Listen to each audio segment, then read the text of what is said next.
কালিহাতী উপজেলার নারান্দী ইউনিয়নে হাতে ভাজা যে মুড়িটা আছে সেটা স্বাদে অতুলনীয় এবং অত্যন্ত চমৎকার।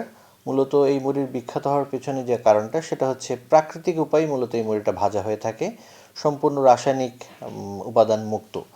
তো আমরা আসলে এই নারান্দী ইউনিয়নের বেশ কয়েকটি গ্রামের সাধারণ পরিবার, বিশেষ করে মোদক একটি সম্প্রদায় আছেন এবং কিছু নারী উদ্যোক্তা এবং একই সঙ্গে মুসলিম কিছু পরিবার এই মুড়ি ভাজার সাথে সম্পৃক্ত।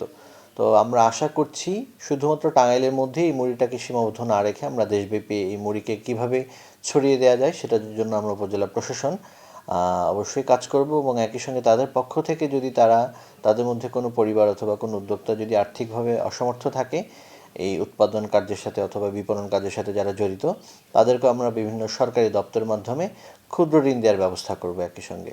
এবং তাছাড়াও আমাদের আরেকটা প্ল্যান আছে, আমরা এই নারান্দির হাতে ভাজা মুড়িকে জিআই পণ্যে অন্তর্ভুক্ত করার জন্য আমরা উপজেলা প্রশাসনের পক্ষ থেকে এবং অন্যান্য দপ্তর যারা এটার সাথে কানেক্টেড তাদেরকে নিয়েই মূলত আমরা এই ইনিশিয়েটিভটা গ্রহণ করব। আমরা যতটুকু শুনেছি যে প্রায় 2 থেকে 2.5 কোটি টাকার মতো এই প্রায় ইনভেস্টমেন্ট আছে এই মুড়ি ভাজার সাথে সম্পৃক্ত যারা উদ্যোক্তা আছেন তারা এই সারা বছরব্যাপী যে বিজনেস করে থাকেন। তো আমরা আশা করছি এই প্রচারটা যদি আরও বেশি বাড়ানো যায় সেক্ষেত্রে অবশ্যই অর্থনীতিতে আমাদের আরও বেশি ভূমিকা রাখার সুযোগ রয়েছে।